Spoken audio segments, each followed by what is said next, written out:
We go live. We are live. A sip of coffee to start us off.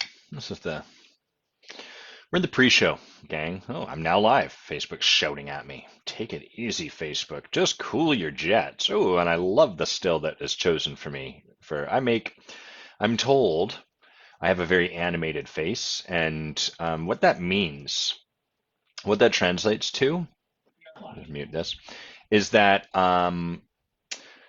I always look stupid on the stills for Adam went live, watched his live, and then it's a picture of me like making a stupid face because I was in the middle of being animated. But being animated doesn't capture the essence of someone with a lot of face. So we're here for a very special episode of the live show today. We've got a bunch of cool ass topics we're going to talk about, all of which are going to be amazing. We're gonna start with some rock talk, and probably a little bit of just what are you doing, Rome? Get over there. That's where I want you to be. Uh, Rock talk. We'll talk about rock talk, and well, we won't talk about rock talk. We'll have rock talk where I talk about rocks, and then I'll share a little bit about the upcoming trip. Bay and I are on our way down to sit in ceremony in Costa Rica. I'm taking a few clients with me this time, so I'll talk a little bit about that. And then we're going to dive into these juicy topics. So make sure that I put the topics there. See more about the live show. Oh, yeah, it's right there. We're not including the rock talk. I see 2 viewers. Tell me who you are. Speak and let me speak at you. Tell me your name, and then I will say hello. Insert your name there. It'll be cool. I finished the last of the coffee. It's time to pour some tea, as you guys know. And largely, this is what the audience shows up for. I'm getting thousands of emails. Adam, I love that part where you pour the tea live. Well, it's happening right now, guys. There's the live pour happening for you. Can I get close enough? Can you hear that? It's the sound of tea. I like that sound of water going into your mug. And all right, we'll set that there, and then I'm gonna grab with my left hand. Here we go. First sip, mugs up, ready for a nice hot sip. Oh, it smells good. Cool it off with the breath. And a sip. Ooh boy, that is tasty. Been watching some Twitch streaming lately. For those of you that aren't in the know, Twitch is a platform basically where it's kind of like this. You can watch people playing games, video games. They're very good, and then they talk. They just have conversation, and then there's all this. It's kind of a community built around it. And so Twitch streamers basically get paid to be a personality playing video games live, which people often think that's ridiculous. Which I guess is like true to the extent you decide to make it ridiculous. But at the same time, it's like, well, why is that any more ridiculous than playing sports? And you can get into this conversation like, well, sports actually require someone to physically like work hard to blah blah blah. Yeah, so does playing video games at a really high level. That requires like high degree of hand-eye coordination, of skill, and to do all that while engaging in conversations in your sidebar. There's just a lot going on. And you got to be an engaging personality. Whereas to be really good at, like, say, football, you can have the personality of a block of cheese, and people will still watch you. So I'm not saying one's better than the other, just inviting us to notice the place where we have like a context or a story around what is of value and what is not, what's ridiculous to do professionally and what's not. The other thing that happens a lot in streaming is beautiful women tend to do very well. You get a really hot girl playing video games, that scores well. It gets a lot. And so, one of the most, I think probably the most successful streamer currently is a woman called Amaranth. She's very attractive and plays video games. And I think she's worth something like $33 million. That's pretty crazy when you think about it. If that brings people pleasure to that extent, like if people get enough enjoyment watching someone play video games, then that amount of money makes sense, right? It's like, oh, this is worth it to this number of people. Anyhow, the reason I brought this up is I'm here talking cool ontological leadership and stuff, and I got 4 viewers. I'm not making $33 million doing this, but that's okay. I enjoy this. This is what I do. it seems to be less people are trying to support people to create breakthroughs ontologically than than they are playing video games and trying to figure out how to get better at them. So anyhow, it's not yet 10. This is kind of like a bit of a pre-show. I got four people viewing. Hello. Please put a comment. Tell me your name just so I can say hi back to you. I got a bunch of beautiful crystals here that I'm going to show you. Crystals mean whatever you want to make them mean. I have a book. I also have red pants on. Look at those cool red pants.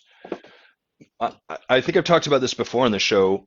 I find crystals beautiful, and they're like a totem, a totemic object, by which I mean a totem is sort of an object where we ascribe it, we kind of place like meaning into it, whether or not that meaning is legitimately there, but then the meaning we ourselves put into it almost gives it that meaning.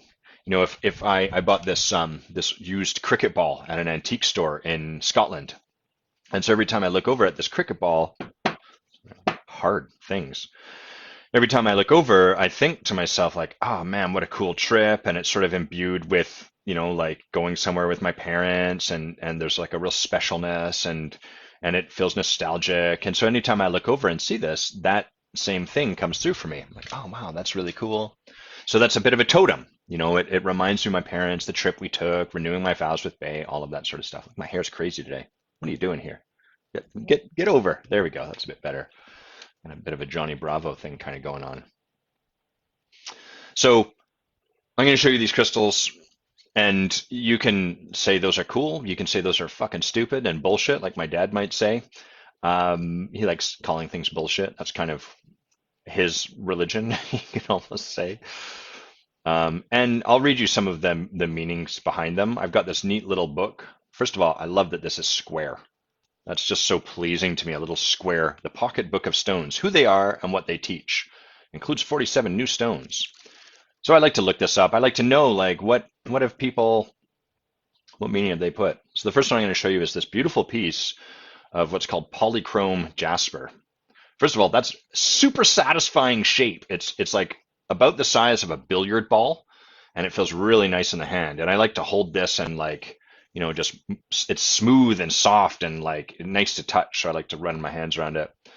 Jasper is a stone that connects us with the energies of the earth. And so it's very grounding, connects us to nature, to our roots, to the soil, to the land, to abundance. Very cool. I think it looks kind of like Jupiter a little bit, tiny bit. Smaller, somewhat smaller than Jupiter. Next up, I've got a couple versions of the stone called Labradorite, which is, to me, one of the coolest stones. It's a very satisfying palm-shaped piece of Labradorite. Labradorite is a stone initially discovered in Canada, in Labrador, and it's a little hard to see, but it's quite iridescent. Can I get this to shine in the camera? Yeah, there you go. You can kind of see it glowing there. So Labradorite can look very plain until the light catches it, and then it really takes on this cool, beautiful, otherworldly, mystical kind of color. And it's the stone that reflects transformation. It's the stone most representational of transformation for those qualities. And I've got like a slab of it. So this is like, these are polished kind of stones. And this is just an unpolished slab. So you can kind of see like, it almost looks like a pool of oil, right? Really cool. And I don't know if I'll be able to get this to work with the camera. Maybe not. I need light shining on it. But if you hold it up to light, you can see right through it. So it's a really interesting stone because it looks like hefty and like there's a weight to it. And then you hold it up and you're like, wow, it's almost see-through. Crazy. I got three more. Three more stones for our pre-show. So next is a piece of Carnelian. This stone is a stone that, as they claim, supports overcoming our fears.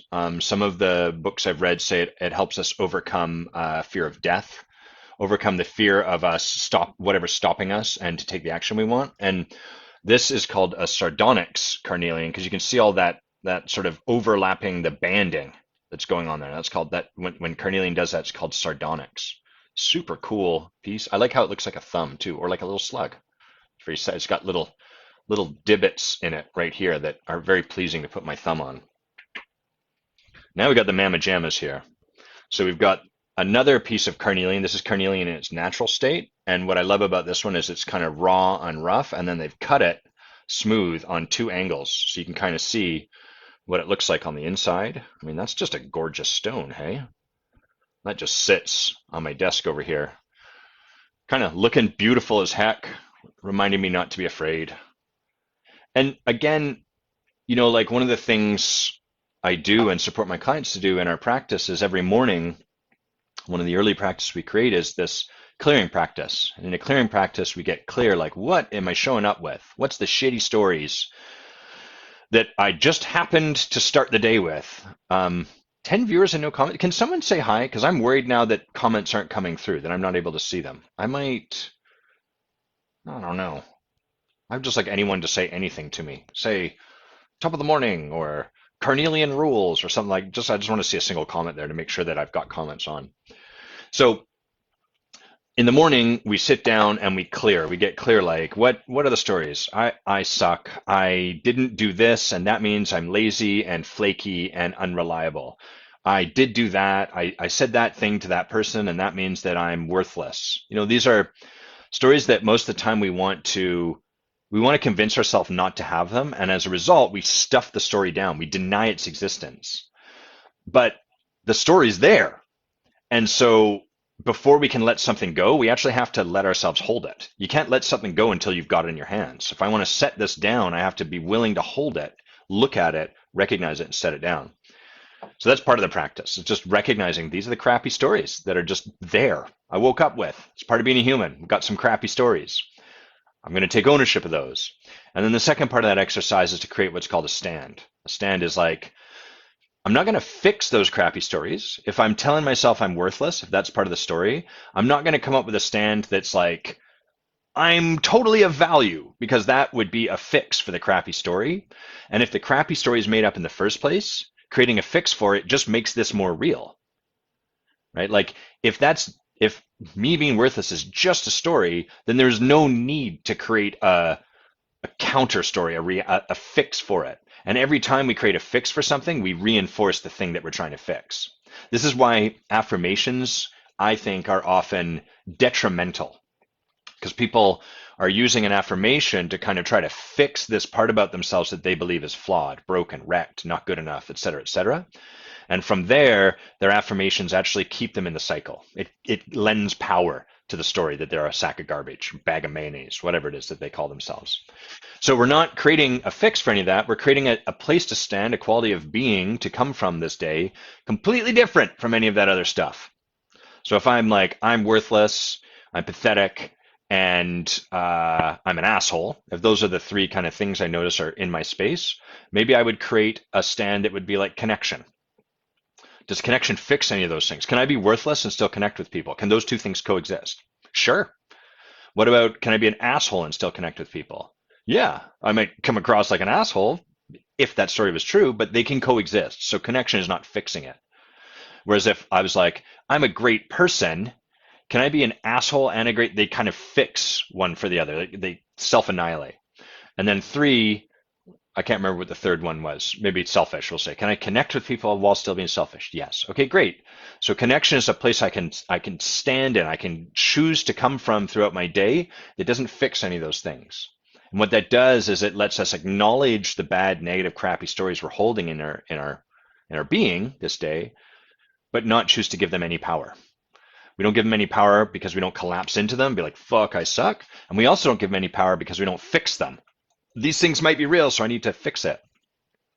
So part of the work of a stand is like a willingness on our part to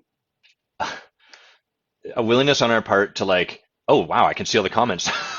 Hey, guys, I just noticed I refreshed my page and it all showed up. Hi, Andrew. Hi, Mara. Hi, David.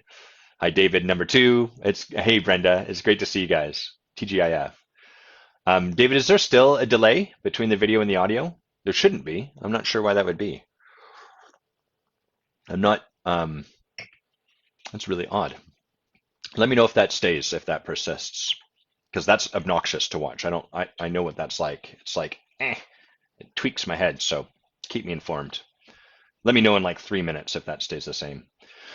So what I love about a piece like this, sitting in my office, is it sort of stands as a bit of a reminder for me. When I look over there, I keep it over here in my back corner of my desk and see that, it's a bit of a reminder like, oh yeah, just don't remember your stand at them, and maybe choose that instead of whatever's scary for you right now. Remember, maybe consider that instead of the fear that you have about the new thing that you're doing. So anyhow, that's a gorgeous. To me, this is one of my favorite pieces. It's such a beautiful piece of rock. So neat. And then the last piece is this guy right here. Damn, look at that thing. So this is a piece of what's called dream amethyst, carved in the shape of an eagle head, which is super cool. And I was at this. There's one store we like to go to that's been there since 1976. I found out. I was talking to the owner the other day.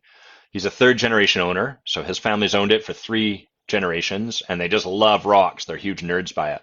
And Bay and I like to go now and then and buy, like, just a beautiful piece of stone for our house, decorate our house with a lot of this sort of stuff. And I was looking around and I'd seen a few things. I was like, maybe that's the thing. And then I saw this and I was like, shit, that's the thing I gotta buy. And so Dream Amethyst naturally has these sort of zigzaggy chevron kind of shapes to it. You can see it, not quite as obvious on this side, but that's the way the crystals kind of grow. So it gets quartzing and then it gets amethyst and stuff like that. And to me, that's just there's like some sense of power to that piece of stone. And it's gorgeous. I just love the way that looks. And I think it's a cool piece of carving. And so super cool. Really, really, really neat piece. So that's it for Rock Talk today. I've got a bunch of other small little pieces of stone on my desk here, arranged in kind of a semicircular pattern. I think I got this little piece of green malachite, which is a really neat rock. It's like laid down in these sort of layered bits of sediment. Sure, cool. Okay, let's refresh this. All right, I'm going to read what you guys are saying here. It's really, oh, David, you're saying you just had to refresh the page. Great. And Brenna, thanks. No delay. That's fantastic. I wonder why Facebook's my live chat doesn't seem to be like actually live. Hey, Rocky, good to see you, brother. Okay, so I think we've done rock talk. Oh, there's one other piece I'll show you, which is another piece of green malachite, which is this sort of heart-shaped piece right here, which again, it's neat because on the side there, you can see that's how it's laid down. And then on the backside, it's got kind of this funny pitting to it. I mean, rock talk. This is especially for you, Rocky. One of the things that amazes me is that the Earth just makes this stuff. It just creates this shit and is there for us. What a beautiful world we live in. What a gorgeous, gorgeous planet. So cool. Okay, well that's going to conclude Rock Talk for today. Bit of a visual piece. I think we'll cut that out from the audio transcript for this. So this is something we're sharing in the live show. People that are checking this out after the fact have just not one clue about what's going on here. They don't know all the beautiful rocks that they've missed. Well, let's look. What my Rome is over here telling me what I'm meant to talk about. So we've got some awesome topics that we're going to talk about. Sharifat, Tibby, and Andrew have all provided some great suggestions. Thank you guys. I really appreciate your suggestions. And then there's a few other things that we're gonna put some attention on. And I'm off, like I think I shared. Bay and I are off to Costa Rica this coming week to go and sit in ceremony. So I'm bringing a couple clients with me this time, which is really cool. This past 6 months, one of the things I've done is changed up my practice in a few ways. One of those is to reduce the number of one-on-one calls I work with people on, not by one, and open up open calls once a month, and those twice a month rather. Those open calls are a chance for all my clients to be in community with each other and for us to do work together, and for me to do a little bit of teaching at times and that sort of stuff. So that's been really cool. And what I'll share about that is how scary that has been for me, much to my surprise. So I've led group work for, I don't know how long, maybe 10 years. I've got a lot of experience under my belt doing that. And I've worked with like I've been a coach working with clients for 12 years. And so there's all of this sort of background experience, whatever. And as I came closer and closer to I set up the structure to do this, and then we were getting closer and closer to this Tuesday, which was the first call. And I was just terrified. I could feel so much concern um, as far as like, oh my God, how's this going to go? Is everyone going to think I'm a dork? Am I going to do it right? Is anyone going to show up? Is everyone going to show up? Like all of that sort of stuff was really live for me. It was really up, and I was quite almost like taken aback by the amount of fear that showed up for me. And what I realized after the fact was, um, this was the first time I'd really created something new in my coaching practice in almost probably 5 years or something like that. Bay and I created the intensive, but other than that, there was no other, I hadn't created any real shifts in the practice. And I really I love the work that I do, and I really trust, like there's a lot of my work is just surrender and trust that things are going to go there we're going to go. Of course, I'm reliable to better myself and to take on my work, but leading up to it was just like a lot of terror, a lot of fear, a lot of fuck, how's it going to go? I need to have a structure. I need to have it all figured out. Instead of just showing up and letting myself feel into the group, my intuition, what is there for us to do today? And so that's a fascinating thing. You could be in this line of work for forever, and there's always going to be new ways that we can kind of scare ourselves, new things we can take on that'll be scary. Fascinating. Um, David's asking, have I watched the Netflix show called How to Change Your Mind about psychedelics? I've not. Uh, is that at all related to Joe Dispenza? I know he wrote a book called Change Your Life by Changing Your Mind, I think, which I've heard nothing but good things about. I haven't read it myself. I have it on my desk. And I've not seen that show, but it sounds very cool. There's a couple actually. Someone else was recommending a show um, to me on Tuesday that sounded kind of along the same lines, but it was all sorts of different celebrities sharing about their experience. And one of them was Sting sharing he has a farm, apparently. He was living on his farm and he had taken peyote, so he was sitting in his barn, under an experience. One of his farmhands came up and was like, "Hey, we need your help. There's a mother about to birth a calf and we need your help." And so Sting went and like, gave helped this calf give birth while on peyote. I mean, wow, talk about an experience. So I don't know if that's the show you're talking about, David, or if this is a different one, but it definitely seems like the wisdom of plants and the medicine of traditional shamanic practice is really it's kind of here where it's been underground for a long time for a bunch of reasons, but it really feels like it's coming into the mainstream now. We're just seeing so much more about it, and it feels like every day I have someone reach out who says like, "Hey, I sat in ceremony and it was amazing, and can we talk about it?" Or, "Hey, I'd like to talk about your experience because I'm feeling called in that same direction." So it's definitely something in the zeitgeist calling us into that. And I really believe that ontological work, transformational coaching and leadership, and plant medicine and sacred ceremony are going to be some of the things that really lead us into the future of what's next. Facebook telling me live video has ended like a dumbass. Andrew, I noticed you erased your comment about Rocky Lee's comments not showing up for you. So did that change, or I wonder what happened there? Facebook's definitely being wacky. And David, you're saying, oh, it's a different one, and you feel I'd find it beautiful. Awesome. Thanks for that recommendation. Excited to check that out. Last thing I'm going to say, so, every time I go down to sit in ceremony, I'm scared, nervous about it. And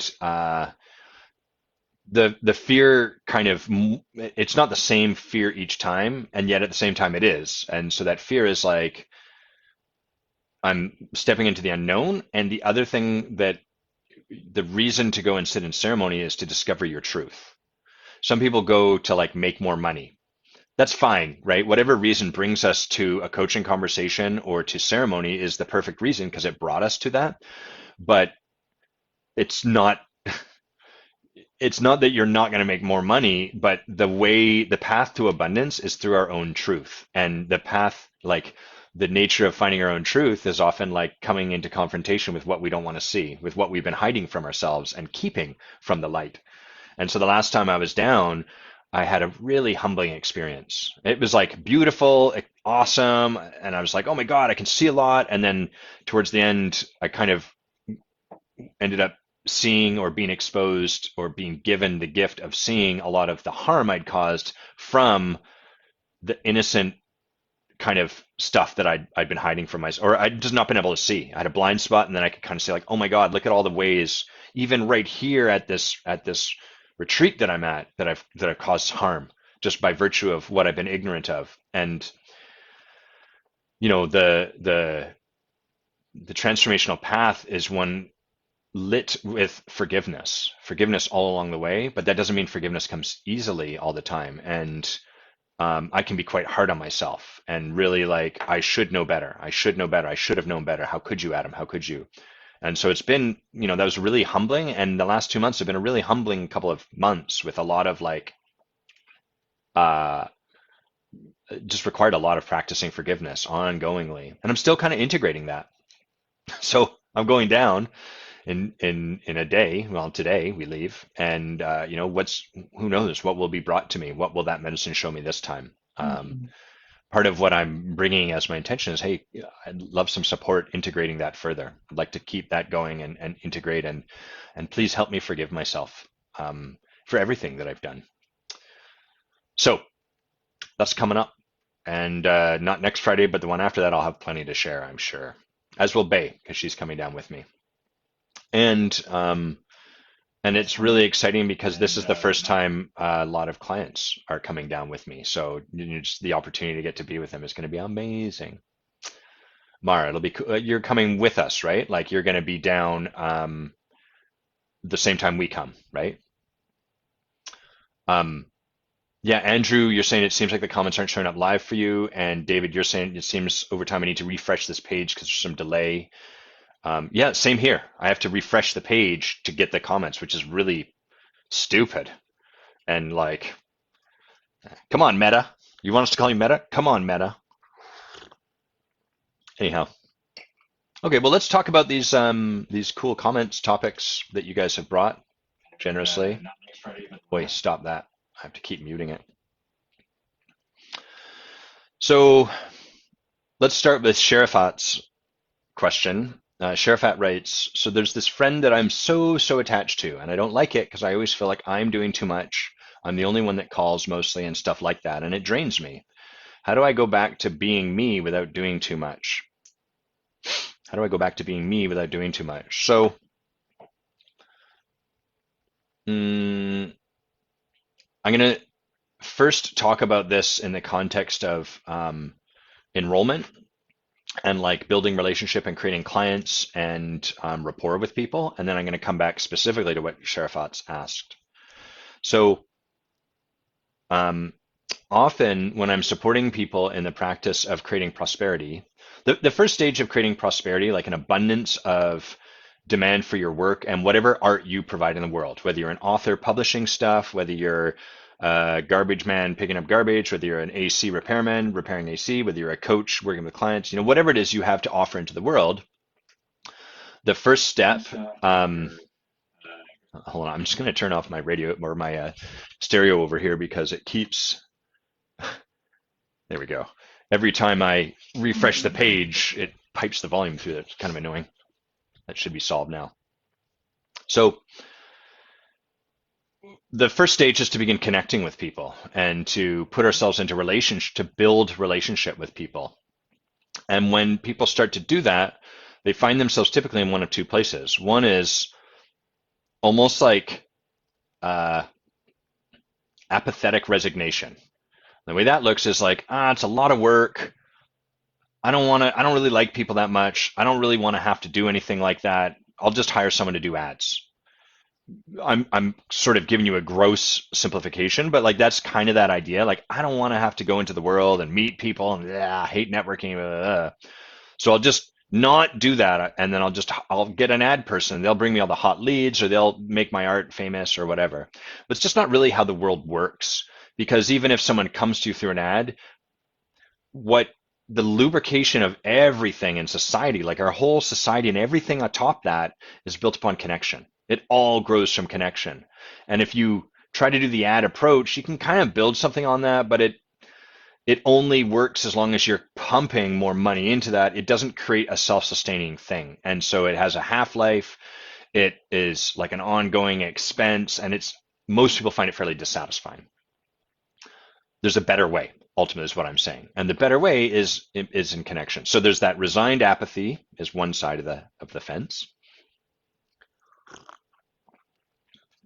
And on the other side, there is where people kind of go when they swing out. So they're like, oh, I've been this resigned, apathetic kind of place, and I want things to go differently. I need to connect with people. And they get very attached. So they're no longer connecting with people and then checking in with themselves to see, like, how do I feel about this? They're like, I have to connect, I have to connect, I have to connect, I have to connect. It becomes like a push on their back. And down that path, they become very attached. And so what that looks like when people are, let's use the example of, say, a coach trying to create some clients, is that they're doing all of this, quiet, Adam. They're doing all of this work to try to build a relationship with people that might not be very interested. I think someone wrote a book or maybe did a live or something like that called He's Just Not That Into You. And and so I remember sitting with a friend of mine, Tony Benici, and we were at a coaching event at a hotel, and one member of the staff had sort of I don't know, brought like him a bottle of champagne for some reason, like maybe his room was late, or I don't know, something like that. And he got her number and her email, and he was like, thank you. And I said, what are you gonna do with that? And he's like, oh, I'll just reach out to her and connect with her and see where it goes. And I was like, oh, that's cool. So like build relationship. He's like, yeah, exactly. I said, what if they, like, so how do you do that over long distance? And he was like, well, I'll just check in with them in a month time and see what are they up to? What's going on? And I thought, oh, I see, cool. So what if though, like, they just don't really respond? And he said, well, I probably wouldn't feel very inspired to keep the relationship going in that instance. And so that's become the crown jewel, if you like the focal point in what I believe there is to do as someone wanting to create abundance in your life is, if we're starting out at the safety of the resigned apathy, where we don't have to really make any effort, yeah, you're going to have to put some effort into it. But once you're starting to put effort into connecting with people, the next place we want to begin to look is like, okay, do I feel inspired by this person to keep checking in? Am I getting something back from checking in? Or am I like sending them a message and they're like, things are going pretty good, Adam. Hope you're doing well too. That's not a very inspiring response. That doesn't really elicit much desire from me to respond to that person. And so if we start to let, do I feel inspired to keep doing this? If we start to let that be our guiding light, what's really beautiful is your life starts to be driven by that which inspires you in the moment. I don't mean, just to be clear, I don't mean like, is this person inspirational? That's cool if they are. What I mean is there this internal like lit upness about the possibility of continuing relationship with this person? And to do that, you got to get away from the apathetic resign. So the first step is you kind of have to get to this attached place where you're just trying anything and everything and trying to build a relationship. But once you're there, the next stage is like, okay, am I inspired to take the next step? Am I inspired to push further? Am I inspired to follow up with them? Is this interaction inspiring me to go further? And as we do that, our life becomes driven by what inspires us, by what lights us up. And that's a beautiful thing, because then we are ultimately creating lives that are inspiring for ourselves to live, rather than lives that are us doing what we should do, or lives that are a function of what we've resigned ourselves to do. So let's walk that back now from what Sharifat had originally. Well, let's take a sip of tea so we slow down. So this guy slows down. I was listening to an episode of my podcast. I can't remember, earlier this week, I was driving into town and it came on, and I was like, This guy, this motherfucker is talking way too quick. The cadence of this is far too fast. So I've been working to slow myself down, take a little more breath, leave a little bit more reverence for my ideas to sink in, for what I say to land. So I'm practicing that. And it feels a little awkward, making you wait. So we've got how this kind of works in a service, like a creating abundance in your life kind of context. And Sharafat's asking, what do I do in a situation where I have a friend that I'm attached to, and I feel like I'm always doing too much, and I'm the only one that calls? And so it's basically a one-way relationship, is the way Sharafat's describing it. You know, she does all of this stuff, and the friend kind of doesn't really do anything.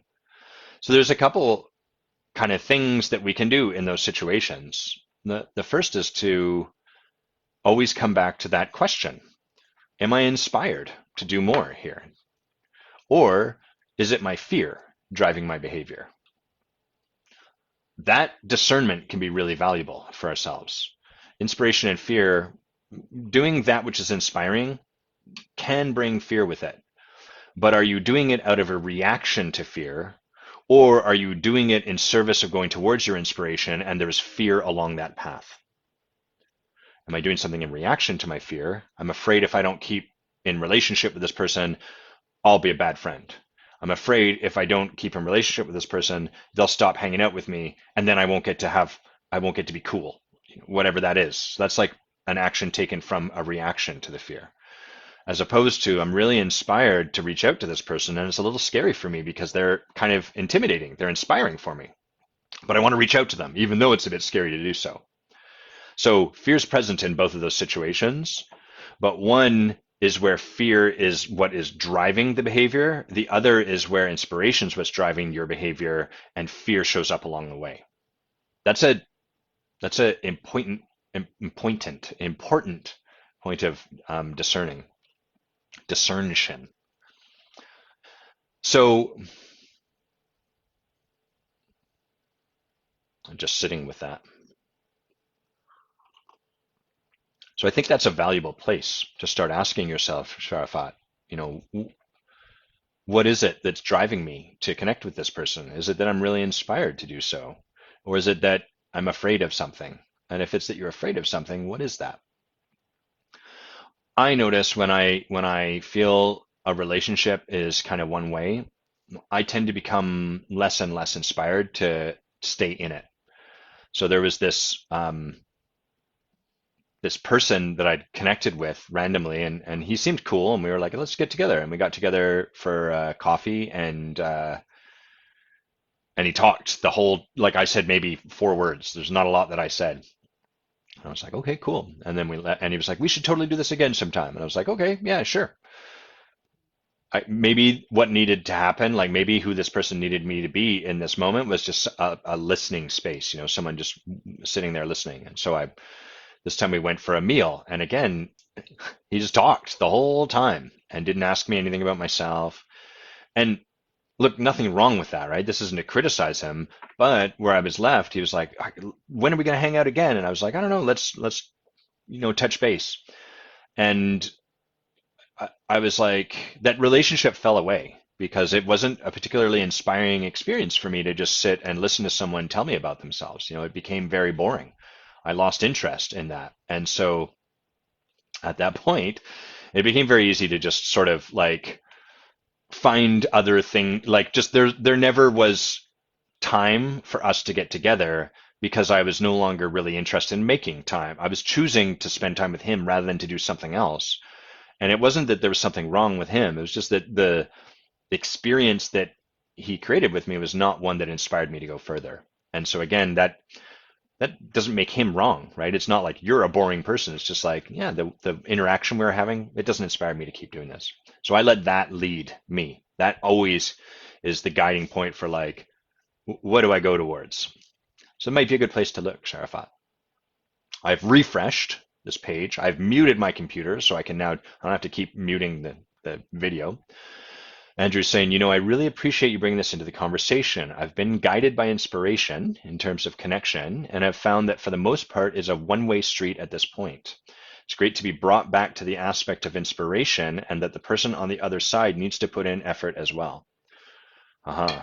Well, the only thing I would tweak about that, like in terms of my approach, doesn't have to be yours, but is, and this might be a little persnickety, one of those two.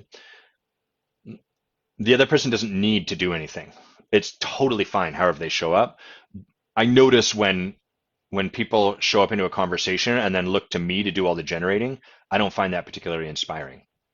So sometimes I'll have people reach out and they're like, hey, I really want to connect and get to know you more. And then, because they followed my work or they saw a video I posted or I was on a podcast or I was like, please reach out to me. And then, I'm like, great, what should we talk about? And they're like, I don't know, what do you want to talk about? Right. So they're asking me to be the one to generate our conversation as opposed to co-creating something. And so usually those conversations don't tend to be that interesting because the other person's not really bringing very much. And it ends up feeling like a bit of work, like talking in a conversation with someone where you're doing all the work, it becomes quite tiresome and a little bit exhausting. And that was the way I lived my life, and I'm happy not to have to do that anymore. And so I imagine sometimes for those people, I can occur kind of boring or even like awkward because I reach a point where I'm like, I'm just going to go quiet. I'm not going to, I can feel this person wants me to generate because that would be safe and it would be comfortable for me because I'd be feeling the awkward silence, but I'm just not going to do that. I'm just going to sit here quietly and let them put something into the space. And sometimes that'll create something and other times it doesn't. And the conversation sort of trails out, gets awkward and ends. And that's okay. Those conversations tend to fall away. Mara, you're saying, I love that. So often we try to walk away from the draining instead of focusing on the life-giving. Yeah. Yeah, I think you're talking about like we react to our fear as opposed to like what inspires me and be willing for there to be fear, even some draining, even any of that stuff in the place, but being clear like what I'm doing is going towards what is inspiring for me.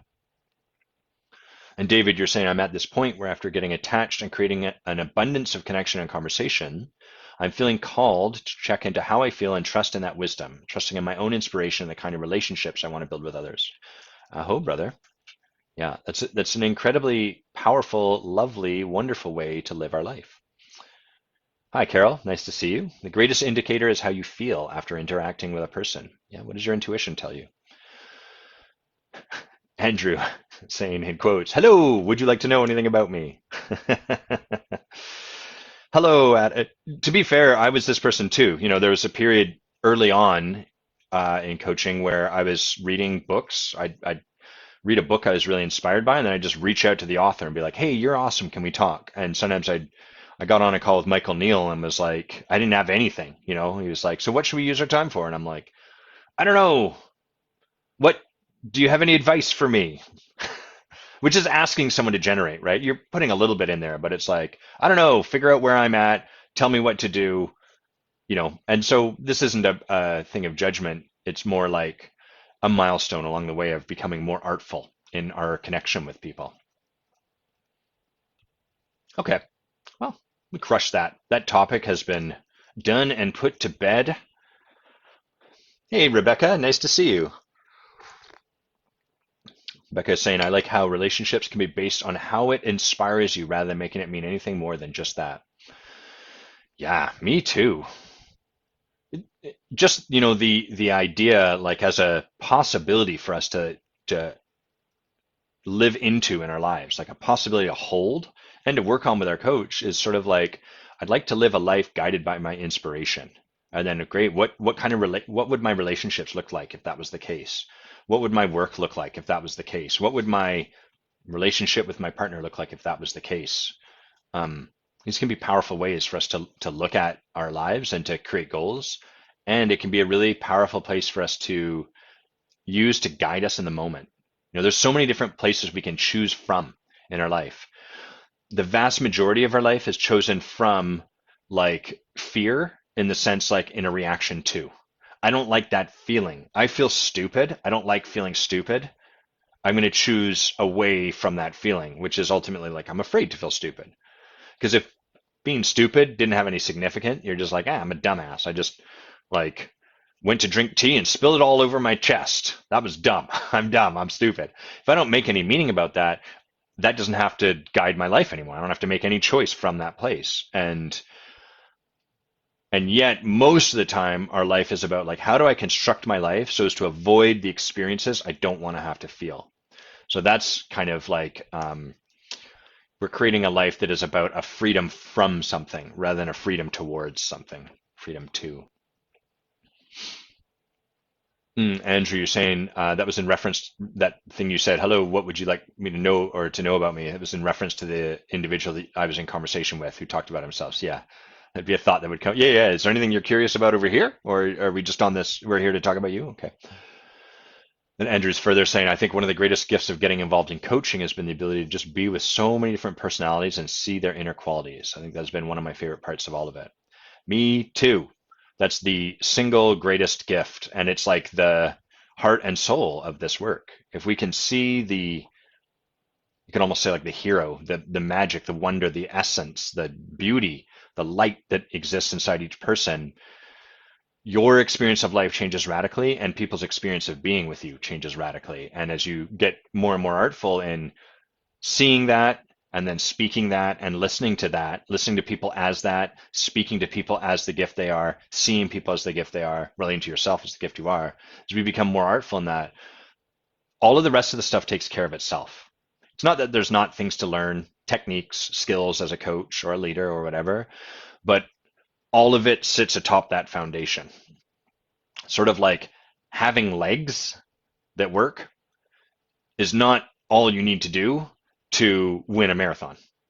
But it's pretty hard to make that goal happen absent legs. I know there's Paralympians and stuff like that, and they're amazing and inspiring in their own way, but like that's not the point of the metaphor I'm using. So don't argue that. Knock that off. Okay. Tibby asked a question that I really liked. He says, hey, Adam, could you talk about how I might approach someone who doesn't seem to be open to being supported, even though they struggle and complain about a particular area in their life? If I bring it up, they either shut down, deny the struggle, or tell me it's not as bad. Thank you. Thank you, Tibby. Appreciate that question. So what we've got here is basically a complainer. I don't mean that derogatorily. I mean we have someone complaining. They're complaining about something going on. This. So, and then it sounds like Tibby is sort of trying to like support them on it. And then when he does, that goes awry. So there's a general rule that I'll speak to, which is how do you support someone that's not open to support? You stop trying to support them. They're not open to support. If someone doesn't want to be supported, trying to support them is no bueno. Don't do it. They don't want it. How do I give someone a gift that doesn't want to receive a gift? Stop trying to give them a gift. Honor their wishes. Acknowledge what they're asking for. I don't want to be given gifts. Don't give me gifts. Someone has on their website, don't send me this stuff. How do I send them this stuff? Don't. They're very clear about what they do and don't want. So as a general baseline, when someone is not open to support, stop offering support. And if you're working to offer them support when they are clearly not open to it, that's about you as opposed to about them.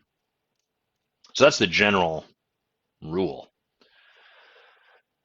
In this situation, we have someone that is complaining about things, and it sounds like Tibby has a story that when someone is complaining about something, what they want is to move past it. What they want is to change it. They want it to be different.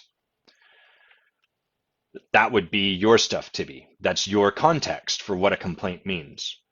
But complaints mean many, many, many different things, and often complaining is not a desire for things to be different. It masquerades as that, which is what makes it a challenge for a lot of people, and especially coaches and leaders. It looks, it sounds, surely if you're complaining about this, you must want it to be different. But actually, there are many, many, many reasons why people complain, and often they have nothing to do with the desire to have things go differently.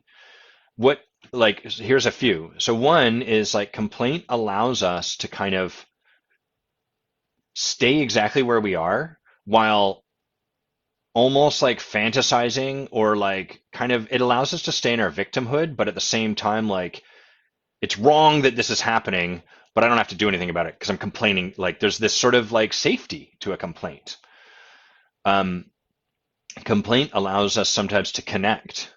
Like, one of the ways that we as humans really connect with each other is by complaining about our circumstance. Doesn't our boss suck? Can you believe what he did in that meeting? I know, what a shithead. And then we collude, right? We collude with each other. We both complain about our boss rather than saying to each other, hey, why do we just keep complaining about our boss instead of actually like doing something about that?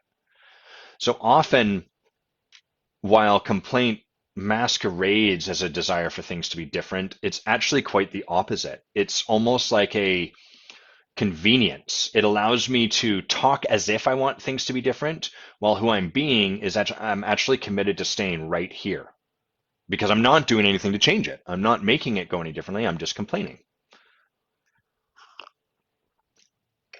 So that's challenging for people that are, yeah, Mara says it's a pressure release. Absolutely. It can be, venting can be a way that just, I just need to like, get this out. So part of our job as coaches, leaders, or just people that want to support other people is really to get consent. Consent can be a bit of a loaded term, so I want to take out all of the energy with that. All that I mean by consent is we need to find out what they want. So if someone is complaining about something, I might ask like, hey, what do you want from me right now? Do you want me to just listen and get you? Do you want me to help you brainstorm solutions? Do you want me to like, what would best support you right now? If I don't know, and often I don't know, because usually when people complain, my relationship to complaint is often quite different from other people's. Like, and to be honest, when I'm reflecting in this moment, when I'm complaining about something, I don't usually want people to give me a solution. I'm like, I've got this. I want you to trust that I've got this, and just like hold space for me to vent, and maybe just agree with me a bit, whatever it happens to be. So being like told how I could do things differently can actually occur quite obnoxious. Be really like annoying, like fuck off. I'm just trying to like, complain about what's annoying and stuff like that. I don't want you fixing me, or I'd rather you just trust that I got this and then hold space while I complain. So that's like often what there is to do when someone presents with a complaint, like to check in. What do you need from me right now? And sometimes people will not really answer your question. They'll like say something along the lines of like, I don't really know, and then they'll go right back into complaining. And so in those situations, I tend to be like, okay, it seems like they just need me to hold this space while they complain. Seems like that's what's there. So one, I'm willing to do that to an extent. I have a threshold. There's a point at which I'm like, because I'm pretty committed in my own life to address that which I'm complaining about regularly. So if I have an ongoing recurring complaint, that's a sign to me like, hey, Adam, there's something here that you're not really willing to do something about, but you keep saying is an issue. So I think it's probably time you either got supported on that or took some action towards it. And so if people keep bringing the same complaint to me, there's a point at which I'm like, I'm not the one for you to like support you with this. I'm just not that person. I'm sorry, because I'm really committed to something different in my own life. I'm not having that what I'm doing is right and what you're doing is wrong. I'm just clear on my threshold. There's a degree to which I no longer have the capacity to support you the way you're asking to be supported. And so, there's times where with Bay or with friends where I have to like really honor that truth. Be like, hey, I really get this sounds annoying. I can feel, the energy around it. I understand that for you, it's real. And then what you need is just someone to hold space for that. And I've got probably another like 20 minutes. So if we can time box it, and then at that point, it's okay if there's still more. I'm just not the person for you. So maybe you're gonna have to find someone else that can support you with this. And we want to do that with an open, loving heart. So if we're holding like, fuck you, stupid, all you do is complain, well, that's not a very open, loving heart. That's kind of aggressive and hurtful. And so that's going to be a hard, that they're going to feel that boundary like it hits them in the forehead. We want to really do our work so that we can, get past the point where we hold that they're wrong for complaining and instead hold them with compassion. And the compassionate perspective might look something like, wow, this person's really struggling with this, and it seems kind of intractable. And it seems like they're just not able to see a way out and probably don't really want to see a way out. Like there's something about being stuck here that's actually pretty comforting, pretty familiar, pretty known. And they're not aware of that, and it would probably not be very kind of me to point that out to them because where they are in their level of consciousness is just complaining about it. And so when we can hold it that way, a couple things happen. First, we give people the gift of being seen without needing to change. That's the essence of love. The essence of love is to see someone without requiring them to be any different. That's the deepest form of love. You are perfect exactly as you are. Rock, there is nothing you need to do to be different. You are perfect, just like this. I love you. Human, you are perfect, just as you are. I see you, I witness you, and I don't require any shift. That is love. So that's the first thing that gets created. And the second thing is that you can be clear about where you stand on this stuff without needing them to be different. Without needing them to be different doesn't mean that they just stay and keep complaining at you because you are clear on your own thresholds. I don't require you to be any different, but I'm just clear that I have a boundary, a threshold, a capacity at which, hey, can't stay in this. And creating this for me has been really like challenging in my own relationship. Creating boundaries where I'm really clear, like with Bay, like, hey, I'm not okay if we yell at each other. If we start to raise our voice, that's not okay. And Bay was raised in a house where like there was a lot of shouting. My house, not so much. But I learned to be okay with it. I believed that's what it was called for until I started to realize like I'm not okay with that. It fucks up my nervous system. I get like emotionally drunk and I start to get a little violent. Like I'm not gonna hit someone, but like, like that energy, right? And so I realized like, oh, you don't need to do anything different, my love, but I'm clear on my boundaries on this. And so if something starts to happen, I'm going to honor those boundaries. I'm going to leave. Not forever. I'm still in this with you 100%. But in those moments, I'm leaving until we can come back and be with each other in a calmer, more sober, emotionally speaking manner. That is one of the breakthroughs I've had to create for myself that has been much more challenging than I would have expected. So that can be a way we hold complaint too. It's sort of like you don't have to be different, and it's okay for you to complain. I just want you to know I've got a threshold. And then the third thing that we can do is when we notice a recurring complaint is say, hey, I notice like there's this recurring complaint you have, like every week it's the same complaint and it doesn't seem to shift. And are you wanting it to shift, or are you just like it seems like where you're at is kind of just I just want to complain about it, but I don't really want it to be any different. And I just want to check in and make sure that I've got that. Because if that's the case, great. I'm not going to offer solutions. I'm not going to, stand for anything different. I'll listen to the extent that I'm capable of listening, and then I'll let you know when I'm at my capacity. But I just want to check in on that because it's something I'm noticing. That's going to be a bit triggering. Anytime we reflect anything to someone, it's penetrative, right? They're going to feel like penetrated with our consciousness to an extent. And so we want to, if we're going to do that, we want to be really soft and loving and artful and make sure that we're really clean, that we're not holding them as doing anything wrong. That requires some inner work. I've not seen any comments for a while. I'm wondering if Facebook has created a new way to be wacky, or if you guys are just sort of wrapped, unable to even get your fingers on the keyboard because this topic is so juicy ass topic. So that's what I would do, Tibby, is one, stop trying to support people that don't want to be supported. The challenge in all of this stuff is like as humans, we empathetically feel the suffering of other people, and complaint is a form of suffering. It's like things are this way, I don't want them to be that way, woe is me. suffer, suffer, suffer. So complaint is like a verbal expression of our own suffering. Doesn't mean we want to change it, but there's suffering there nonetheless. And so when we're with people that are in complaint, we feel their suffering and then we feel it empathetically. And when we haven't done the work to be able to sit with our own kind of like if you haven't done the work with your own coach, with your own leader, whatever, to get to the point where you can be with being stuck in a situation that you're not actually doing anything about, but you don't like the situation, and you can just sit with that. I can be with this without suffering. Until you can hold that in your body, someone else's suffering is going to create this unbelievable desire in you to fix it. That's why we give advice. That's why we try to support people that don't want to be supported,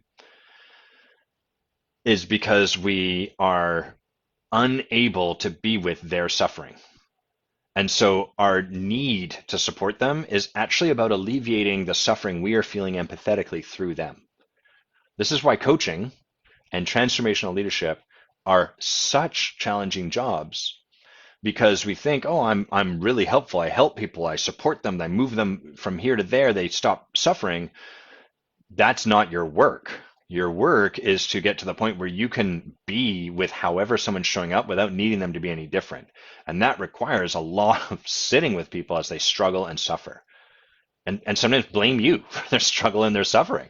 Make it your fault, all of that sort of stuff. So see, I've refreshed and there's some comments. Andrew, you're saying, I appreciate the aspect of speaking to our own boundaries when holding space for someone else.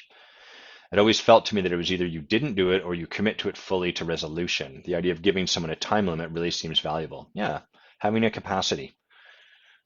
I that really honors ourselves and the other person. I think what we're trained to do often in relationship is like, I should just listen forever to my partner. And there's always at least for someone like me, there's always like maybe a little more capacity at them. But I tend to swing out to the two sides. I'm either like, fuck, I don't have any space for this whatsoever, or I'm like, I got all the space in the world and I'll just set aside all of who I am and just sit and listen to this for the rest of my life. And neither of those honors me or my partner. So there's this real beautiful gift in honoring our capacity and then sharing that with our partner and like, hey, I'm it's not that I'm not willing to listen. It's just that I have a capacity. And we're getting to that point. And it doesn't mean the person you're with is going to love that, because the person you're with is in their own stuff. They're like, they're going to fight you on it, try to push you to listen. You should listen more. Maybe. And so we have to be able to stand in our own integrity. Maybe, but the truth is I can't. And if I try to, sometimes with Bay and I, when we're in this, I'm like, look, if I stay, I'm going to start saying hurtful things. So I really am clear that it's about me and my capacity, not about anything she's bringing. If I continue to sit in this, I'm going to start to say hurtful things. I don't want to do that. So I'm going to go away because I know I at least need some space, and maybe you do too. We'll come back to this. Doesn't have to be over. David, you're saying, I found this boundary hard to practice with my mother around complaining. There's a part of me who is fed up with that kind of energy and another part of me that feels her and understands why she feels that way. Yeah. So you kind of get it and you kind of find it annoying. I can relate. And it's really challenging with our parents because they're our parents. They raised us. They wiped our butts when we were young. They were everything to us. And then there's this point where we become a peer with them, a peer, like an equal with them. What's called in psychological parlance, we differentiate from them. We become our own, we identify as our own human beings separate from them. But that initial energy bond is still always there, like a current between the two of us. And so it can be really hard to like assert boundaries, and it can be awkward. And it's kind of like a bit of a growing pain as we do that. That differentiation tends to start in around 30. The age of 30 is when that really starts to kick up. And it is challenging by absolute. Okay, Andrew, you are asking, your question here, thank you for it, is you've got a question around surrendering to life and really bringing more trust to it. This concept of surrender has literally been stamped in your brain. That sounds painful.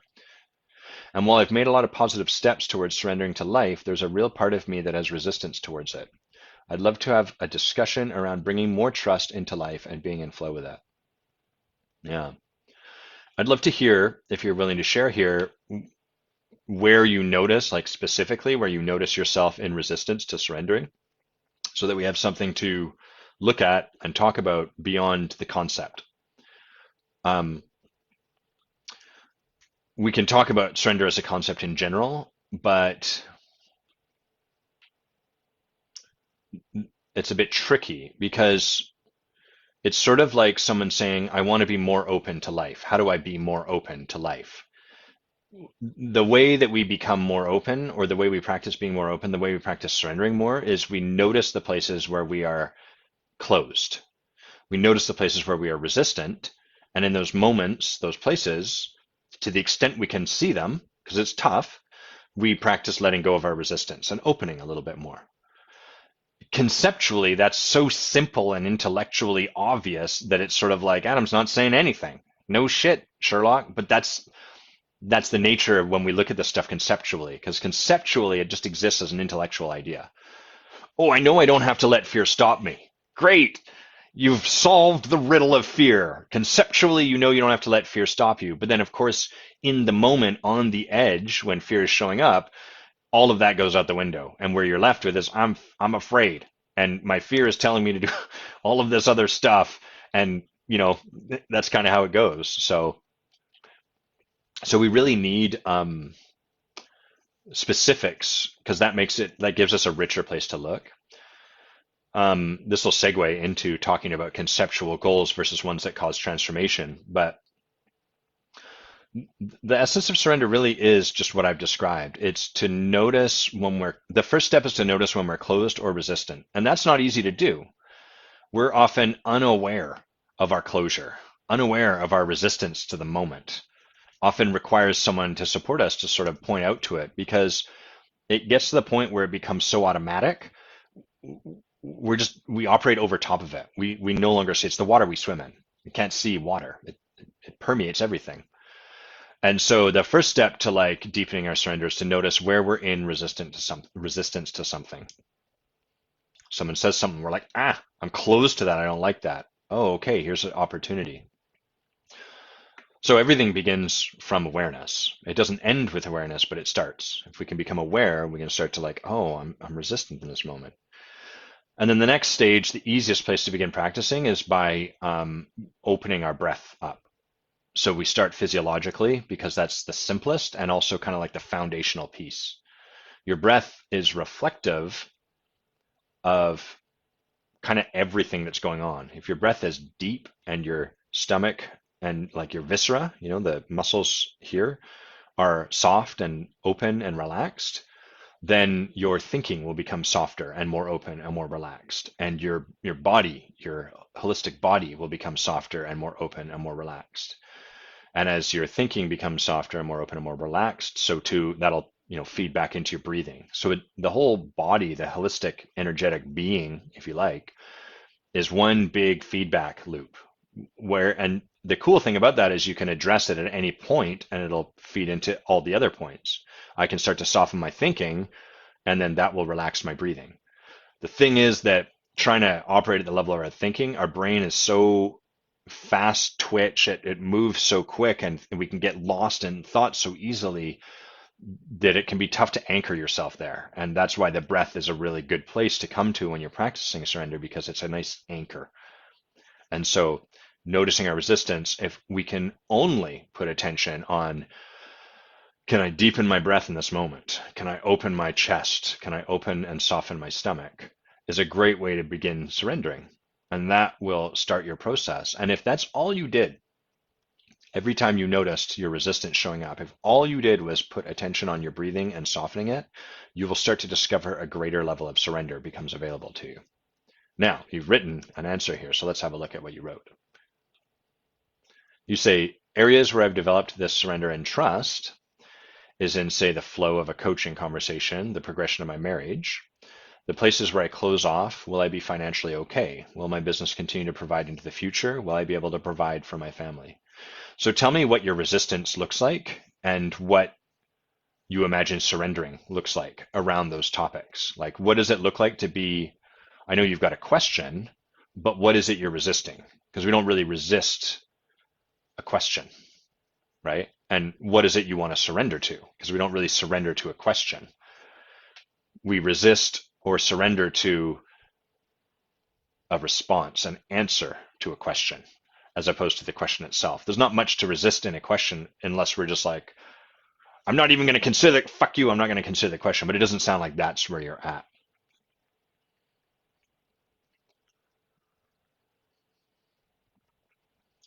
You're saying, in addition, I've been noticing where I start to close off in these areas and start to go into strategy or fixing, but I'm looking to release that more and more. So we'll give Andrew a moment to respond, tell us what in particular is being resisted. This can be a bit of like surrender, vulnerability. What are some other good ones? Like presence. These are big concepts, and they're big concepts that get talked about a lot. They get a lot of like attention, and that's a bit challenging because when something exists as like a big concept, we get really fixated on it. We're like, I need more surrender in my life. And then surrender just exists as like a concept that we should have more of. How do I be more surrendered? How do I be more present in my life? Or if people are working with somebody who's ontological and they start to discover who they truly are, like, oh, I find out I am brilliance, I am connection. How do I be more connection in my life? Like, how do I embody that quality more? That's such a huge question that it can only exist at the level of conceptual. You can't really bring that down from the clouds to the point where it touches the pavement, where the rubber hits the pavement. And anytime something can only exist in the realm of the conception, the conceptual, a couple things happen. One is it's really hard for us to take meaningful steps towards it, because how do you take a meaningful step towards like being a better husband? At best, you tend to be guided by your feelings because that's all you have to go on. And then it starts to be like, was I a good husband today? Was I a shitty husband today? How do I feel today? Oh, I did that one thing. I feel pretty good. Oh, but then I did that other thing. I feel pretty bad. That becomes the conversation that we're locked in. Whereas if I start to create like a bit of a more specific thing, like I want to be a better husband, and to me that would look like I want to have conversations with my partner where at the end we don't fight, and I never leave the conversation in the middle of an argument. I don't just jettison. I don't say fuck you, I'm out. That's now we have a specific for you to work on, as opposed to like this high level concept of be a better husband. And part of the reason people avoid, like part of the reason we cling to a conceptual thing, like I want to be more present, I want to have more surrender, is because as long as it's in the realm of the conceptual, I don't ever have to confront whatever it is that is stopping me from doing that in the first place. Like, just be a better husband. That's like nice. And I can just be like, I'll just try to love my wife more and I'll think nice thoughts. And I come up with like these practices, right? But if I say something like, I'm going to stay in an argument, like if I was being a really amazing husband, I would stay with my partner, even when I want to leave, even in those moments where I'm like, fuck you, I'm out. I want to scream in their face and slam the door. I'm going to stay with them. I'm going to find my way back to love. Well, if you take on a practice like that, that is going to force you into the moment of confrontation. It's going to bring you to a face-to-face moment with your fear, the part of your fear that's like, they're making me to be stupid, and then you respond to your fear with your anger. And so as soon as you take something out of the conceptual and put it into the real world, you're putting yourself at risk. You're putting yourself at risk to confront your fear, and you're also putting yourself at risk for failure. At the high level conceptual level, there's no risk of failing, and you don't really have to, there's nothing holding your feet to the fire. So you can kind of like, I'm doing a pretty good job. Today I did a good job. And so the allure of coaching and transformational work is that people come up with these concepts that sound amazing. And they're a great place to start. But then they hang out, they stay stuck there. And by virtue of staying stuck there, they can never really move forward because they don't have a goal line that they have to walk and cross. They don't have something that pulls them forward where they have to be like, am I doing that or not? And what that allows What that causes to happen is you get a lot of coaching that's um, fluffy. It's nice. People feel good in it, but they're never brought to confront themselves. They're never brought to the moment where they are like caught in a breakdown and have to kind of go through it and create something new. Instead, they just get to hang out in this kind of almost like before they've started the race. I'm like, yeah, it's going to be so cool, and I'm a person that cares the most about the most stuff. Great. Hopefully you get there. How will we ever know? So let's see what you've written, Andrew. You've said, I'd say the resistance is in fully trusting the future that is to come. When I look at the world around me, the future to come, I get scared in a sense and look to myself as the source of trust. I know that I can generate and stay in action, but it feels like I see limitations in that. The shift I see for me is trusting the world, trusting what is to come is good, rather than taking it all on myself. Just sitting with what you've written.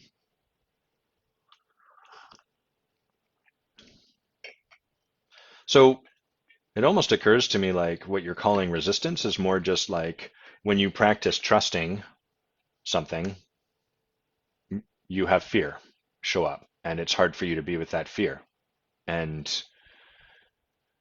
because I'm not hearing, are there things you do when you feel resistant where you're like, oh, if only I could surrender more? Is it more like, I just get into my head, like I get worried or stuff like that, like I get anxious? And surrender doesn't eliminate fear. In fact, it has us dissolve into our fear as opposed to be in resistance to our fear.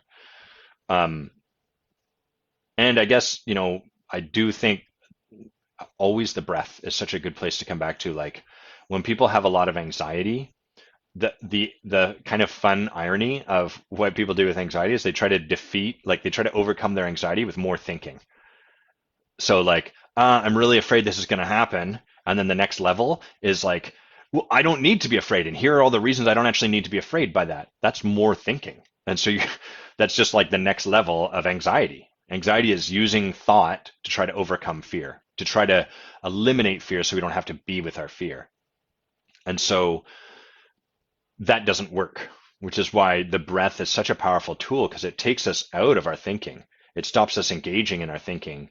It doesn't make the fear go away, but it lets us regulate. It lets us come back to like a center, an anchor, and like, oh yeah, I'm going to remind my body physically, simply through the act of breath, that it's okay. We can be with this fear. What did you write, David? David, you wrote, my partner and I created a breakthrough in those moments last year, and more, practicing showing up differently in an argument and not letting the argument escalate nor check out physically or emotionally. That's amazing, David. Really great work. And was that a challenge to create those I imagine in my mind that creating that sort of breakthrough required some real like mettle, mettle, like it really required some courage, some strength, some commitment. When people talk about surrender conceptually, like they read Michael Singer's Surrender Experiment, and they're like, fucking cool, just surrender to whatever. They often they hold it as a concept, and what they're really doing is they're trying to create a life where they don't have any resistance.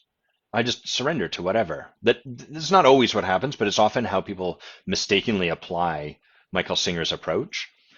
And um, a life where you don't have any resistance is ultimately a life where you're not confronting your fear. You're not stepping over your fear, because to engage with your fear meaningfully is to be resistant. That is the nature of, that's the nature of transformation.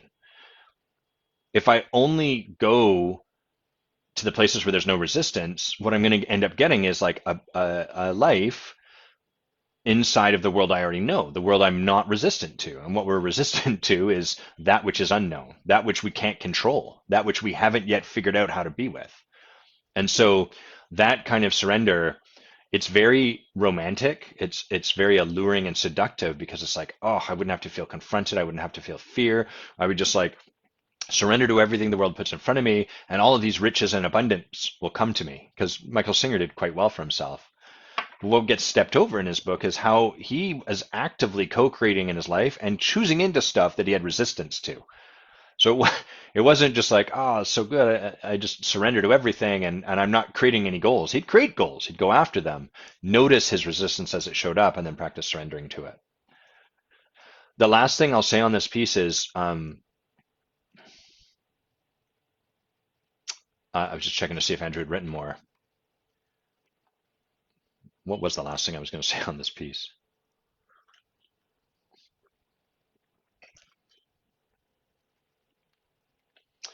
Yeah, we can fall down this like really innocent development path when we're working to deepen our leadership, to shift our way of being, to create a transformation, where we start to notice the way our survival mechanism is showing up. Our survival mechanism is the well-worn habitual patterns, thoughts, and approaches we've created in reaction to what we're afraid of. So all of us have sort of core fears related to our particular flavor of light. And from those core fears, we have particular ways, strategies, patterns of showing up that kind of deal with the fear. They're a reaction to their fear. And so what can often happen is people they notice their survival mechanism showing up in the moment, or happening, or they notice like, I really like, I'm noticing my fear showing up, and this thing, I'm really like fixated on this thing. Help me not fixate on this thing. So they're really like, their attention goes to like addressing their survival mechanism, and that's a trap. It's a trap because, hey Lydia, nice to see you. It's a trap because what that puts your attention on is the brick wall blocking you rather than the goal you want to go towards. And just because fear is showing up and you're having a response to it doesn't mean you have to do something about it. That might be irrelevant. Is it stopping you in what you're committed to creating in your life? That's the question we want to always bring your attention back to. What is it you're really committed to creating? What is your goal? What is your project that you're working on? What is the vision you have? Putting the attention on, I notice when I talk to people, I get really judgmental about them, and I don't like that. Okay, got it. You don't like it, but what are you committed to creating? Well, not being judgmental. Good start, but not commit. Creating not judgmental is kind of still attaching yourself to judgmental. It just means you're going to go in a circle around it called not judgmental. What do you really want to create in your life that this may or may not be in the way of? And until we have that thing, putting attention on like, I'm doing this thing, it's irrelevant. So the other way I would kind of offer it back to you, Andrew, would be, what is it that you're trying to create? What is the experience you're trying to create for which you believe a lack of surrender or your resistance is in the way? And that's going to give you a more meaningful way to kind of really get connected to. And it's going to be riskier because then you can't engage with surrender or resistance at a conceptual level. You got a thing. You got to make sure, am I making this happen? You're putting yourself up at risk for failure. We can only win when we put ourselves up at a risk of losing. David, when I asked him about, it sounds like it would have been challenging what you created with your partner, he writes in caps, it was fucking challenging for both of us. Well done. Thanks for taking that on. He says, we created more love, trust, and connection between us. So freaking awesome. That is freaking awesome. Freak, yeah. Nice work. He says it's a practice and not a one-off thing. It took many arguments and reflecting on those over and over time. From our commitment, we've been able to stay in challenging and difficult conversations. Beautiful work, brother. Thanks for doing that work. Thanks for modeling what it is to be in a committed relationship. Let's see here. Lydia, you're saying, I found having a conversation with the fear sheds light on what the resistance is really about. Yeah. So often when I start working with people, one of the first things we do generally is like get clear on what they want to create in their life. And that doesn't come easily because where we typically look in terms of what we want to create is inside of the world that we've decided we can have. So if I have a belief, I'm worthless, and it might be hidden from myself, but that belief is there, and then I create a world surrounding that belief, based on that belief, and you do this is what we all do, then if you ask me, what do I want in a romantic relationship? I'm going to sort of answer from the place of, well, unknowingly, but like if we broke it all apart and looked and excavated, it'd be like, well, given that I'm worthless, what's the best I could probably get in a romantic relationship? And we'd be like, I want a partner that like doesn't scream at me. Okay, that's a fine starting point, but like that's not a very big possibility, right? Like, what do you tell? Like, do you want an amazing relationship? How is it amazing? What do you guys do? Does he fly you off to, or she fly you off to Paris to treat you to dinner, or whatever it happens to be? So the first stage is even challenging because we're limited already by the paradigm in which we've decided we can have and that we must operate in. So we work that out. We do work with that. And as we're visioning around what someone really wants, their fear starts to explain, like as we start to push outside of that paradigm's boundary, the fear starts to tell them, here's why you can't have that. Here's why we shouldn't have that. It starts to speak to them and be like, yeah, but, yeah, you're doing fine, but that's the resistance. It's the fear showing up. It's an essential and natural component, and it tells us we're on the right path because it means we're pushing out past the boundary of what they've decided they can have for themselves. Fucking sweet. To Lydia's comment, which I love what she said here, we want to engage with that fear in a conversation that holds it with reverence. And what I mean by that is what most people do is they're like, well, my fear is telling me, why don't you just fucking do this then? But like, shut up, fear. I'm pushing that away. Don't worry, Adam. I'm not going to let that stop me. And I have to stop them and be like, I really admire your commitment here, but I want to actually invite us both to practice holding your fear with reverence, as though that voice is important for us to hear, rather than something to be dismissed because we've labeled it as fear. And the reason it's so valuable and important is because that fear is helping us see more of what we want and more of what we've already concluded we can't have. So if we listen to that fear, if we let it open and speak into the space, it might say things like, well, you could create that, you could get there, you could make that happen, but it's going to be a total grind. And what that reveals to us is this person has almost certainly got like two possibilities that exist in their life. One is they can just not push for things and life will be okay. And the other is they could really push for the stuff they want that doesn't seem possible, but it's going to be a grind. And both of those options kind of suck. Like either I give up on my most important goals or I go for them, but it sucks. And so once we get that on the table, then we can start to see like, oh, well, what if it was possible that, like, I get right now it seems like it's one or the other, but what if it was possible for us to create the marriage of those two? What if you could create what you wanted and your process by which you arrived at that was relaxing and felt nourishing and was really something that set your heart on fire and felt even better rather than worse than where you are at currently?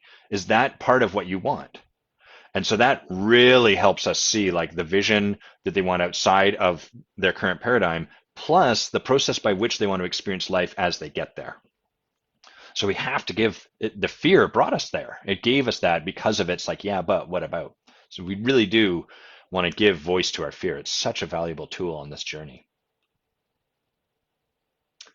Let's see what you said here, Andrew. You said, I think it is, I think you're right that it is fear. The fear makes me think, strategize, or work my way through that fear. It's pointing me to an opportunity to get supported around some of the fear and anxiety that shows up. In the meantime, I'll explore the aspect of breath and being with it, but not looking to solve it. Yeah, nice work. And my question almost always when people are like, how do I not be so afraid, is sort of, what is it you're trying to achieve for which your fear or your reaction to your fear is in the way? And we have to start that question like, is it actually blocking something, or is it just that I don't like the discomfort of being afraid? And I don't like it either. But I've come to learn that living a life out in the realm of possibility means I'm going to be afraid. And that's just the nature of it. And like I was sharing at the top of this call, those open calls on Tuesday and Thursday, ton of fear showing up. They went amazing, by the way. Incredible. It's so cool to have all my clients together, to get to know each other, to have them synergizing off of each other, and like to get to build that community. So enriching for me, so nourishing, but tons of fear leading up to it. I didn't have to do anything with the fear other than what it was doing was it was getting me like really fixated on, I got to plan things out and oh my God, I need to do a whole bunch of stuff. And as I got on the call with my coach, And she started to ask like, well, what's going on for you in this moment? And I was like, I feel like I'm racing and I'm like breathing shallowly and I'm walking really quick. I was taking my call walking around my neighborhood and I noticed I was like, fuck, I am sprinting. I am blasting through this beautiful nature that I'm walking in. And she was like, okay, well, what do you think you need in this moment to like to come back down a little bit? And I was like, well, some breath, some breath would help. And I started to breathe a bit deeper. And as I started to breathe a bit deeper, my walking started to slow a little bit. As my walking and breath started to slow a little bit, my thoughts started to slow a little bit. And as that started to happen, my speaking started to slow a little bit. And in the end, where I arrived at, like we did a bit of work, what do you committed, Adam, to creating on these calls? Like just in terms of how do you want to feel when you leave the call and how do you want your clients to feel at the end of these calls? But that was all. And for the most part, what I found was like, oh, my fear had made it like really important to me that I do like a bunch of planning and get all set up.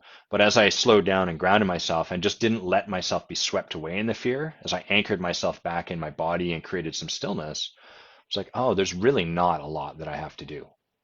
Just had to be willing to feel afraid and then be clear on what I'm going to create and breathe. So more often than not, that's kind of like the path with fear. Stay on our course. Don't let fear dictate, knock us off, do whatever.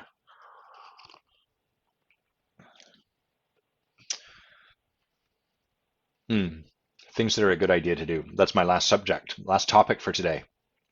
So, um, here are some things that are a good idea for you to take on, work towards, improve, better yourself towards. Being a good spouse, being a better leader, more presence, um, more peace, mm, being kinder to people in traffic, being less judgmental, um, being less arrogant, just looking at my bucket list, having more fun. So this kind of ties in with conceptual goals. Doing stuff because it's a good idea to do is a terrible idea. Doing stuff because it's a good idea to do that stuff is a bad idea to do stuff. I'm going to tell a brief story about me in my first few years in university, and then we'll come back to this and why. But when I graduated high school, I was sort of like the expectation slash knowing was I was going to go to university because that was important. That was sort of what you did, what I had to do. And I had no idea what I wanted to do.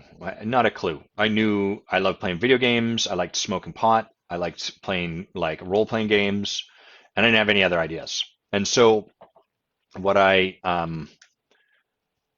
a sidebar, it's really interesting. I notice like the feed keeps going through of the live, but Facebook on the viewing thing every now and then just stops and it's like the live has ended. And then I refresh and it's like, wrong, stupid. The live's still going. A lot of gremlins. So anyhow, I was finishing high school, knew I was meant to go to university, didn't have any idea what to do, and so I chose for my first approach like a business degree. And the reason I did it was I thought that's a good degree to have. It's a good thing to have. I didn't care one whit about business. Not a bit. And so I took all my classes and I, went to microeconomics and macroeconomics and, all of this stuff. And I just couldn't for the life of me pay any attention. So what happened was I partied, I'd skip class with my best friend and we'd go drink beer and we'd go play pool and we'd go play video games in the arcade and we'd have fun and it was kind of neat. And slowly but surely, I attended less and less classes. There's no requirement, right? You can fuck off as much as you want in university. It's the gift and the danger. And I eventually stopped attending, and then I started working at McDonald's. I moved out, and I partied, and I got a hot girlfriend, which was unheard of for me because I related to myself as an unattractive loser. And so what started to happen was I I did a thing that was a good idea to do, and it had no sticking for me. Like I tried to apply willpower to make it happen, but I wasn't really interested in it. I was just doing it because it was a good idea. Eventually, I lived that life. I partied, I raved, I worked at McDonald's, I dated this woman. I was not a very good man to her. And I got to the point where I was like, this lifestyle sucks. It's impossible to get ahead. I'm working super hard for no money, and like I can do a little bit of things, but this is crap, and this is not where I want to be. And so that was the point where I was like, I'm going to go back to university. And what is the one, like, I looked kind of at my transcripts. I'm like, well, this is the course I seem to do. Like, I got A pluses in my comp sci courses. There was business, you had to do some comp sci courses. And those courses I got A pluses in.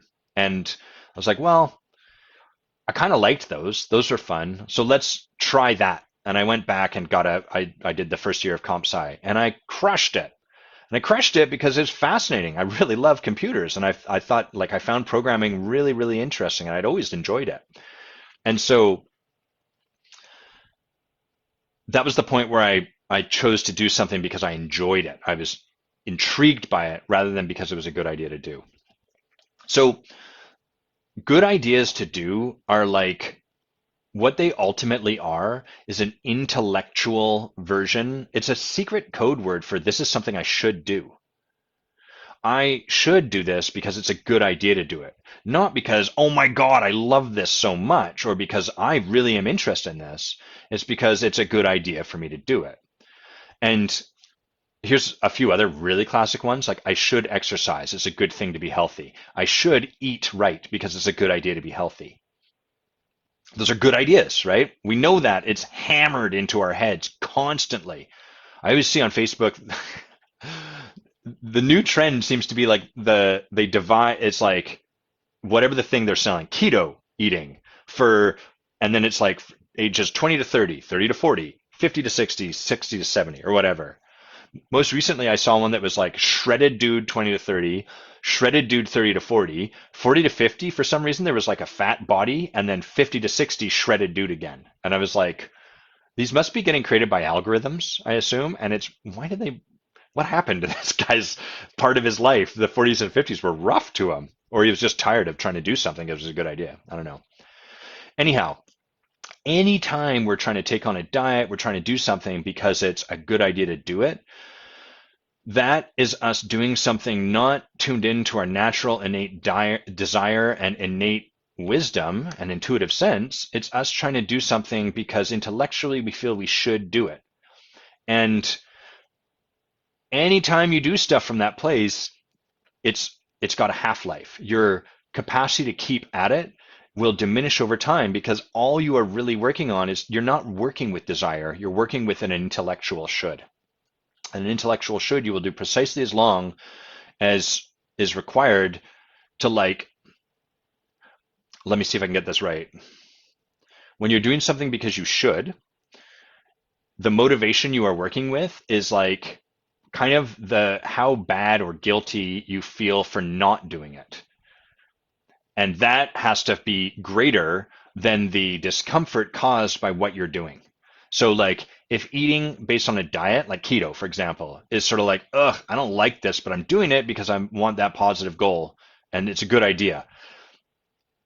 So you've got resistance, right? You're doing something you don't really want to do. So that's whatever, we'll call that X level of resistance. And then you have the motivation, which is like, this is how bad I feel for not doing this thing I think I should do, which we'll call like X plus 3. And as you move that goal further down the road, your kind of feeling bad for not doing it diminishes over time. And predictably, the resistance to doing it raises because the longer you do something you don't really want to do, the less you want to do it. And so, if we're going from left to right, and on this hand that I'm showing is my X plus 1 or X plus Y, this is how bad it feels to not do the thing. And this hand is my resistance to doing it. Over time, they reach a crossing threshold, and that's where it falls away. And so taking on leadership because we should, taking on a coach because we're supposed to, taking on a diet because it's a good idea, all of that stuff will inevitably fail. It will fail us because the motivation is not intrinsic. It is extrinsically driven. It is driven by this story out there somewhere in the atmosphere that you should do this. And if you do it, you're on the right path. And if you don't, you suck somehow. So we see this all the time. We see it when we're supporting people to choose into leadership in the forge. We see it when I'm working with clients and they're trying to convince themselves they should do something. And what we always have to do is bring them, not always, but like generally the approach is to bring them into like, do you really want to do this? And if they're like, yeah, great, why? Well, it's a good idea to. Or, well, I think it's important to be a good leader. Great, why? Why does this matter to you? And what is important there for us supporting someone to succeed at what they say they want to succeed is to have them get down into a place where there's like that goal is actually attached to some vision, some possibility, some real genuine desire for something they want in their life. Until it's attached to that, all we're working with is willpower. And willpower it's generated intellectually as opposed to generated from our desire. So don't do things because they're a good idea to do. It's okay to start there. If you're like, I should be a better leader, that's fine. But then take that and get to now why? What for? What am I committed to that being a better leader matters? What are the reasons? What are the things I really desire to create in my life? And at least then we've attached it to something that can sit in our heart. And then we can be led and driven by our life and motivated by our heart rather than by our intellect. The intellect, I've come to conclude, is a pretty crappy way to try to motivate ourselves. It's got a very, very short half-life. And we can only make ourselves do stuff intellectually for so long before it falls away. Andrew's saying, don't you miss those days working hard at McDonald's earning less than $10 an hour? What a job that was. Here's what I miss about working at McDonald's. I miss a little bit the lively social kind of energy of it. I miss, I kind of miss feeling like I'm trying to figure out a way that doesn't make me sound arrogant, but I was pretty arrogant back then. But like, I kind of miss feeling like a stud. Like, yeah, I'm a cool guy at McDonald's. Somehow I had a bit of that. Like, I missed being around, like, at that age, there's like a bunch of beautiful girls working around me, and like I miss that, and I still have some friends from those days. So I miss that sort of stuff. I miss that in those days I could like go out to the bar, get drunk, and then wake up to come work at McDonald's at 5 in the morning. I miss being young and having that superpower. Mm, I think that's mostly all I miss. Oh, and I guess so mostly I don't really miss McDonald's. I miss like my youth. I miss the fact that I could eat like a chocolate milkshake, a crispy chicken, and large fries, and not really have that show up on my body, not have that have any impact on my belly. Those were good days. That's probably all I really survived on is that one meal, but I do miss that. Um, yeah, the parties were fun. I liked the partying. That was pretty cool. It's not like I couldn't create that. I think like there's opportunities I could go seek that out. I just every time I start to do that, I'm like, no, I'm tired. I don't want to do that. All right. Well, Andrew's saying it was a pretty fun job. A bunch of my friends, all from high school, worked there as well. Yeah, same. Yeah, I worked with my best friend. I started dating the first like beautiful woman. Got my first girlfriend there. We partied a bunch, made like lots of friends. Yeah, that was cool. Those were vibrant social days. They one of the things they talk about, there's this notion of a quarter life crisis, which is where people usually have graduated university, they've gotten a degree, or they've graduated into life, we could say, right? They finished high school, they've done training, whatever, and they're now sort of working in a career. And the quarter life crisis is this moment where a bunch of stuff comes at them, but one of the things that really strikes them is what they call a graying of emotions.